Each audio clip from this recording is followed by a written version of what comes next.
അത്തരം ഒരു ആലോചന ഞങ്ങൾ നടത്തുന്നുണ്ട്. കാരണം ഒരുപക്ഷെ ഞങ്ങളുടെ ഈ ചിന്ത ഇപ്പോൾ എല്ലാ മാധ്യമങ്ങളും തന്നെ പറയുന്നത് കേരളത്തിലെമ്പാടും ഈ കുഞ്ഞികൃഷ്ണൻ എഫക്റ്റ് ഉണ്ടായി എന്നാണ് വിലയിരുത്തപ്പെട്ടുള്ളത്. അതുകൊണ്ട് തന്നെ കേരളത്തിലുള്ള പല ഭാഗത്തു നിന്നും ഞങ്ങളുമായി ബന്ധപ്പെടുന്നുണ്ട്. ഞങ്ങൾ അങ്ങോട്ടും ബന്ധപ്പെടുന്നുണ്ട്. അതിന് മറ്റു തരത്തിലേക്ക് മാറ്റാനുള്ള ആലോചനയും നടക്കുന്നുണ്ട്. അതിൻ്റെ ശ്രമം ഞങ്ങൾ നടത്തുന്നത് തന്നെയായാലും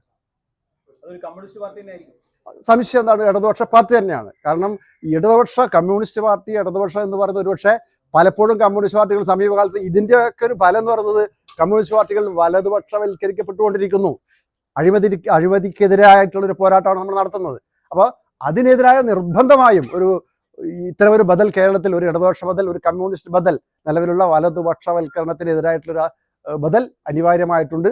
അതിന് ഞങ്ങൾ ഇടപെടുക തന്നെ ചെയ്യും എന്നാണ് വിചാരിക്കുന്നത്. കമ്മ്യൂണിസ്റ്റ് പാർട്ടികളുടെ ഏറ്റവും പ്രബലമായ യൂണിറ്റ് പ്രവർത്തിക്കുന്നതാണ് പയ്യന്നൂർ ഏരിയ.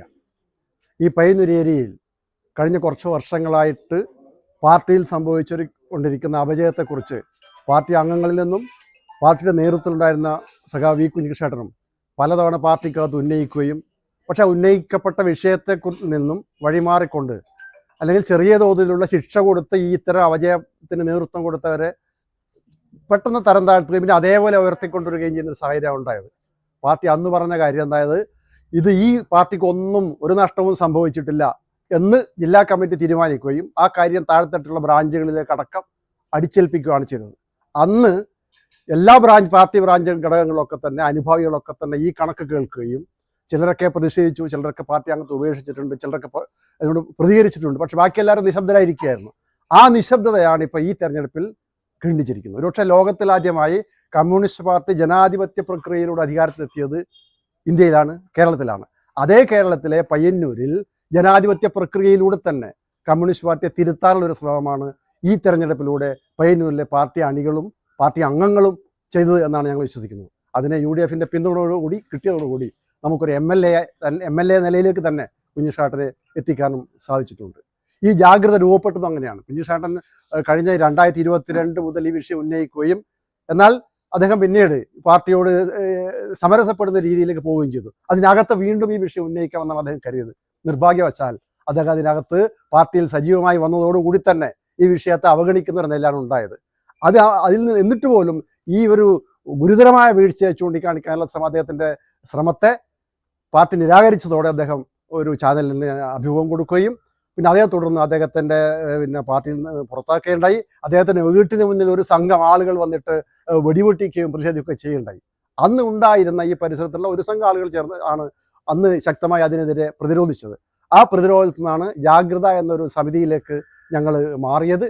ആ ജാഗ്രതയുടെ നേതൃത്വത്തിലാണ് ഈ ഇലക്ഷൻ്റെ പ്രവർത്തനങ്ങളൊക്കെ മുന്നോട്ട് കൊണ്ടുപോയത്. പിന്നീട് മത്സരിക്കുകയും ജാഗ്രതക്ക് എല്ലാവിധ പിന്തുണയും നമ്മുടെ UDFിൽ നിന്ന് കിട്ടുകയും അതൊരുപക്ഷെ ലോകത്തിൽ തന്നെ ഞങ്ങളാകെ അത്ഭുതപ്പെടുത്തിയിട്ടുണ്ട്. ഞങ്ങൾ പറയുന്നത് ഈ വളരെ കുറച്ച് ആളുകൾ, മുന്നിൽ വന്ന ആളുകൾ, അതോടൊപ്പം തന്നെ പിന്നിൽ നിന്ന് ഞങ്ങളെ സഹായിച്ച ഒരുപാട് ആളുകളുണ്ട്. ഒരുപക്ഷെ കമ്മ്യൂണിസ്റ്റ് പാർട്ടിയെ സംബന്ധിച്ചിടത്തോളം ഞങ്ങളൊക്കെ ചരിത്രത്തിൻ്റെ ഭാഗമായി എന്നാണ് വിചാരിക്കുന്നത്. ആ അർത്ഥത്തിൽ ഇതിന് എല്ലാവിധ പിന്തുണയും നൽകിയ ഒരുപാട് നാട്ടുകാർ, ഇപ്പോൾ CPMനകത്തുള്ള ആളുകൾ, അണികൾ, ഇതര പാർട്ടിയിലുള്ള ആളുകൾ ഒക്കെ ഈ സത്യസന്ധതയാണ്. കുഞ്ഞികൃഷ്ണൻ ഉന്നയിച്ച ഇത്തരം കള്ളത്തരം കമ്മ്യൂണിസ്റ്റ് പാർട്ടി ഉണ്ടാകാൻ പാടില്ലാത്തതാണിത്. എങ്ങനെയാണ് നമുക്കൊരു പക്ഷേ കമ്മ്യൂണിസ്റ്റ് പാർട്ടികളെ ഏറ്റവും ഉജ്ജ്വലിപ്പിക്കുന്നത് അവരെ രക്തസാക്ഷികളുടെ ഓർമ്മയിലാണ് കമ്മ്യൂണിസ്റ്റ് പാർട്ടിയെ മുന്നോട്ട് കൊണ്ടുപോകുന്നത്. പക്ഷേ നിർഭാഗ്യവശാൽ രക്തസാക്ഷികളെ രക്ഷിക്കുന്നതിന് വേണ്ടി ഉണ്ടാക്കുന്ന ഫണ്ട് പോലും വകമാറ്റി ചെലവഴിക്കുകയും തന്നിഷ്ടപ്രകാരം ചെലവഴിക്കുകയും ഒക്കെ ചെയ്യുന്നൊരു സാഹചര്യം കണ്ടിട്ടാണ് പയ്യന്നൂരിലെ പാർട്ടിയിൽ കുഞ്ഞികൃഷ്ണൻ്റെ ഈ പോരാട്ടത്തിന് തുടക്കം കുറിച്ചത്. ആ പോരാട്ടത്തിന് പാർട്ടിക്കുള്ളിലുള്ളവരും പുറത്തുള്ളവരും വലിയ തോതിൽ പിന്തുണ കൊടുക്കുകയുണ്ടായി. ആ പിന്തുണയുടെ ഫലമാണ് നമ്മുടെ ഇന്നത്തെ ഈ തെരഞ്ഞെടുപ്പിൻ്റെ വിജയവും. അങ്ങനെ കുഞ്ഞികൃഷ്ണൻ MLA ആയി സത്യപ്രതിജ്ഞ ചെയ്ത് ഇവിടെ എത്തിയിരിക്കുകയാണ്. അപ്പോൾ അതിൻ്റെ ഒരു സന്തോഷം പങ്കുവെക്കാനാണ് ഞങ്ങൾ ഇത്തരത്തിലൊരു പയ്യന്നൂരിൽ നിന്ന് ഇങ്ങോട്ട് ആനയിച്ചു കൊണ്ടുവന്നത്. സഹകരിച്ച എല്ലാവർക്കും നന്ദി പറയുന്നു. കേരളത്തിൽ ശരിക്ക് CPM എന്ന് പറയുന്നത് ഒരിക്കലും സഞ്ചരിക്കാത്ത വഴിയിലൂടെ സഞ്ചരിക്കുന്ന ഒരു കമ്മ്യൂണിസ്റ്റ് പാർട്ടി ആയിട്ട് വരികയാണ്. ശരിക്കും പേരിൽ മാത്രമേ കമ്മ്യൂണിസ്റ്റ് പാർട്ടി ഉള്ളൂ, പക്ഷേ അത് പ്രവൃത്തിയിൽ കമ്മ്യൂണിസ്റ്റ് പാർട്ടി അല്ലാതായി. അതുപോലെ തന്നെ ഇടതുപക്ഷം എന്ന് പറയുന്നത് ശരിക്കും വലതുപക്ഷവൽക്കരിക്കപ്പെട്ട ഇടതുപക്ഷമാണ് കേരളത്തിലുള്ളത്. ആ ഇടതുപക്ഷം അതിൻ്റെ സ്വഭാവം കൈയൊഴിയുമ്പോഴാണ് സ്വാഭാവികം ഇതുപോലുള്ള പ്രശ്നങ്ങൾ ഉണ്ടാകുന്നത്. പയ്യന്നൂരിലെ കാര്യം എന്ന് പറയുന്നത്, സാധാരണ നമുക്കറിയാം പയ്യന്നൂർ മണ്ഡലം എന്ന് പറയുന്നത് ഒരു കേരളത്തിലെ മറ്റേത് മണ്ഡലത്തെ താരതമ്യപ്പെടുത്താൻ പറ്റാത്തൊരു മണ്ഡലമാണ് പയ്യന്നൂർ മണ്ഡലം. എല്ലാ രാഷ്ട്രീയ പാർട്ടികളും, അതായത് ഇടതുപക്ഷത്തും വലതുപക്ഷത്തും എല്ലാ രാഷ്ട്രീയ പാർട്ടികളും ഒന്നിച്ചു ചേർന്ന് നിന്നാലും മത്സരിച്ച് ജയിക്കാൻ പറ്റാത്ത ഒരു മണ്ഡലം എന്ന് പറഞ്ഞാൽ CPM മാത്രം നിന്നാൽ, CPM മാത്രം മാറി നിന്ന് മത്സരിച്ചാൽ ആ മണ്ഡലത്തിൽ CPM മാത്രമേ ജയിക്കൂ. അതിനൊരു CPM മാത്രമേ ജയിക്കൂ. അങ്ങനെയുള്ളൊരു മണ്ഡലത്തിൽ കഴിഞ്ഞവൺ 500,000 വോട്ടിന് ജയിച്ച ആളെ പരാജയപ്പെടുത്തിയിട്ടാണ് ഇപ്പോൾ 7,500 വോട്ടിന് വി കുഞ്ഞീഷൻ ജയിച്ചത്. അതൊരു മെറിറ്റിനുള്ള വോട്ടാണ്. മെറിറ്റിൻ്റെ വോട്ട് എന്ന് പറയുന്നത് ഒരു അഴിമതിക്കെതിരായിട്ടുള്ളൊരു വളർന്നു വന്ന സമരത്തിൻ്റെ ഒരു പ്രതിഫലനമായിട്ടാണ് ആ വോട്ട് ആളുകൾ ചെയ്തത്. ശരിക്ക് ആളുകൾക്ക് സാധാരണ പറഞ്ഞാൽ കമ്മ്യൂണിസ്റ്റ് പാർട്ടിക്ക് സ്വാധീനമുള്ള സ്ഥലങ്ങളിലെല്ലാം കമ്മ്യൂണിസ്റ്റ് പാർട്ടിയുടെ വിധേയപ്പെട്ട് നിൽക്കുന്ന ആളുകളാണ്. ഇവിടെയും അങ്ങനെ തന്നെയായിരുന്നു. പക്ഷേ കമ്മ്യൂണിസ്റ്റ് പാർട്ടി അതിൻ്റെ സ്വഭാവം കൈയൊഴിഞ്ഞപ്പോൾ ആളുകൾ സ്വാഭാവികമായി അതിനെ പ്രതികരിക്കാനും പാർട്ടിയെ തിരുത്ത അവസ്ഥയിലേക്ക് വരുന്ന ഒരു നിലയാണ് പയ്യന്നൂരുണ്ടായത്.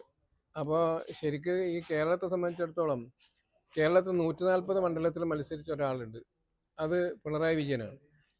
ആ 140 മണ്ഡലത്തിലും മത്സരിച്ച് ധാർമ്മികമായി പരാജയപ്പെട്ട ആളാണ് പിണറായി വിജയൻ. അയാളുടെ മുഖം മാത്രമായിരുന്നു ഈ തെരഞ്ഞെടുപ്പിലുണ്ടായത്. അയാൾ മാത്രമാണ് ഇടതുപക്ഷത്തിൻ്റെ മുഖമായിട്ട് വന്നത്, പാർട്ടിയുടെ മുഖമായിട്ട് വന്നത്. ആ 140 മണ്ഡലത്തിലും പരാജയപ്പെട്ട പിണറായി വിജയനെയാണ് നമുക്ക് കാണാൻ വേണ്ടി പറ്റുക. ഇപ്പോഴും തെറ്റുതിരുത്തും എന്ന് പറയുന്ന പാർട്ടി ആ 140 മണ്ഡലങ്ങളിലും മത്സരിച്ച് പരാജയപ്പെട്ട പിണറായി വിജയൻ തന്നെ നേതാവാക്കി മുൻനിർത്തി തെറ്റുതിരുത്താൻ വേണ്ടി പോവുകയാണ്. അപ്പോൾ തെറ്റുതിരുത്തല്ല, ആളുകളെ കണ്ണിൽ വീണ്ടും പൊടിയിടാനാണ് കേരളത്തിലെ CPM ശ്രമിക്കുന്നത്. അതൊരു നിലയിലും മുന്നോട്ട് പോകുന്നൊരു നില ഉണ്ടാവില്ല എന്നാണ് ഞങ്ങളൊക്കെ മനസ്സിലാക്കുന്നത്. അപ്പോൾ കമ്മ്യൂണിസ്റ്റ് പാർട്ടി അതിൻ്റെ സ്വഭാവം വീണ്ടെടുക്കാൻ പറ്റുമെങ്കിൽ ആ പാർട്ടി നിലനിൽക്കും, അല്ലെങ്കിൽ അത് നിലനിൽക്കില്ല. അതുപോലെ തന്നെ ഇടതുപക്ഷത്തിൻ്റെ സ്പേസ് ഇപ്പോൾ കൈകാര്യം ചെയ്യുന്ന ഈ വലതുപക്ഷവൽക്കരിക്കപ്പെട്ട കമ്മ്യൂണിസ്റ്റ് പാർട്ടി ഉൾപ്പെടെയുള്ള പാർട്ടികൾ അത് ശരിയായ നിലക്ക് ഇടതുപക്ഷത്തിൻ്റെ സ്വഭാവം അത് സ്വീകരിക്കുകയാണെങ്കിൽ അതിന് മുമ്പോട്ട് വേണ്ടി പറ്റും, അല്ലെങ്കിൽ അത് പ്രശ്നമായിരിക്കും. ആ നിലയിൽ മുമ്പോട്ട് കേരളത്തിൽ പോകില്ല. അപ്പോൾ ഇടതുപക്ഷത്തിൻ്റെ സ്പേസിലേക്ക് പുതിയൊരു ലെഫ്റ്റ്, പുതിയൊരു ഇടതുപക്ഷം കേരളത്തിൽ രൂപപ്പെട്ടു വരും എന്ന് തന്നെയാണ് അതിൻ്റെ ഒരു നാന്ദിയാണ് പയ്യന്നൂരിൽ നമുക്ക് കാണാൻ വേണ്ടി പറ്റുക. മറ്റ് ഏതൊരു പ്രദേശക്കാണെങ്കിൽ പയ്യന്നൂർ നമുക്ക് കാണാൻ വേണ്ടി പറ്റില്ല. കാരണം ഇന്ത്യയിൽ തന്നെ കമ്മ്യൂണിസ്റ്റ് പാർട്ടിയുടെ ഏറ്റവും പ്രധാനപ്പെട്ട ഘടകം ഏതാണെന്ന് ചോദിച്ചാൽ അത് കണ്ണൂരും അതിലേറ്റവും പ്രധാനപ്പെട്ട ഘടകം പയ്യന്നൂരുമാണ്. അപ്പോൾ അങ്ങനൊരു സ്ഥലത്ത് ഇങ്ങനൊരു തിരുത്തൽ പ്രക്രിയ വരിക എന്ന് പറയുന്നത് ചെറിയ കാര്യമായിട്ട് ആരും കാണുന്നില്ല. അപ്പോൾ അതിന് നാന്ദി കുറിക്കാൻ കുഞ്ഞീഷാട്ടും അതുപോലെ തന്നെ കൂടിച്ചേർന്ന് ഞങ്ങൾ കുറച്ച് ആളുകൾക്ക് സാധിച്ചു എന്ന് പറയുന്നത് ഒരു ചരിത്രപരമായ പ്രക്രിയ ആയിട്ട് തന്നെ അതിൻ്റെ ഒരു ഭാഗമായിട്ട് തന്നെയാണ് ഞങ്ങളിതിനെ കാണുന്നത്. ഒരു ബദൽ ലെഫ്റ്റ് മൂവ്മെന്റിന് പയ്യന്നൂരിൽ നിന്ന് ഒരു നേതൃത്വം ആ രീതിയിൽ ഉണ്ടാവുമോ? അല്ല, നേതൃത്വം എന്നല്ല, നേതൃത്വം എങ്ങനെ ആര് വരുന്നില്ലതൊക്കെ സ്വാഭാവികമായും ജനങ്ങൾക്കിടയിൽ നിന്ന് തിരഞ്ഞെടുക്കപ്പെടുന്നതാണ്. പക്ഷേ പയ്യന്നൂർ അതിൻ്റെ ഒരു കേന്ദ്രമായിട്ട് വരികയാണ്. കാരണം എല്ലാ കാലത്തും പയ്യന്നൂർ സവിശേഷതയുണ്ട്. ഒരുപാട് പുതിയ പുതിയ പ്രസ്ഥാനങ്ങൾ ആരംഭിച്ച സ്ഥലമാണ് പയ്യന്നൂർ. ഇപ്പോൾ ദേശീയ പ്രസ്ഥാനത്തിൻ്റെ ആരംഭത്തിൻ്റെ കാലത്ത് ഒരുപാട് കാര്യങ്ങൾ, ഇപ്പം പൂർണ്ണ സ്വാതന്ത്ര്യത്തിൻ്റെ പ്രമേയം ആദ്യം കേരളത്തിൽ പാസ്സാക്കുന്നത് ഈ പയ്യന്നൂരിൽ നിന്നാണ്. അപ്പോൾ അങ്ങനെ ഒരുപാട് സവിശേഷത ഈ മണ്ണിനുണ്ട്. ഇത് ദേശീയ പ്രസ്ഥാനത്തിൻ്റെ പാരമ്പര്യമുണ്ട്, അതുപോലെ തന്നെ കർഷക പോരാട്ടങ്ങളുടെ പാരമ്പര്യമുണ്ട്, രക്തസാക്ഷിയുടെ പാരമ്പര്യമുണ്ട്. ഈ പാരമ്പര്യങ്ങളൊക്കെ നിലനിർത്തുന്ന ഒരു പ്രദേശമാണ് പയ്യന്നൂർ. അതിൻ്റെ ഒരു ആത്മാവ് ഉണർന്ന് പ്രവർത്തിച്ചപ്പോഴാണ് പയ്യന്നൂർ ഈ പറയുന്നൊരു വിജയം ഉണ്ടായിട്ടുള്ളത്. കാരണം എന്താ പറഞ്ഞാൽ ഓരോ പ്രദേശത്തിനും ഓരോ ആത്മാവുണ്ട്, ഓരോ ആളുകൾക്കും ആത്മാവുണ്ട് എന്ന് പറയുമ്പോൾ ഓരോ പ്രദേശത്തിനും ഓരോ ആത്മാവുണ്ട്. ആ പയ്യന്നൂരിൻ്റെ ആത്മാവ് എന്ന് പറഞ്ഞാൽ ഈ പോരാട്ടത്തിൻ്റെ ആത്മാവാണ്. അതാണ് ശരിക്കും ഈ തെരഞ്ഞെടുപ്പിൽ വി കുഞ്ഞീഷിൻ്റെ ജയത്തിലേക്ക് എത്തിയത്. അത് ജനങ്ങളുടെ വിജയമാണ്.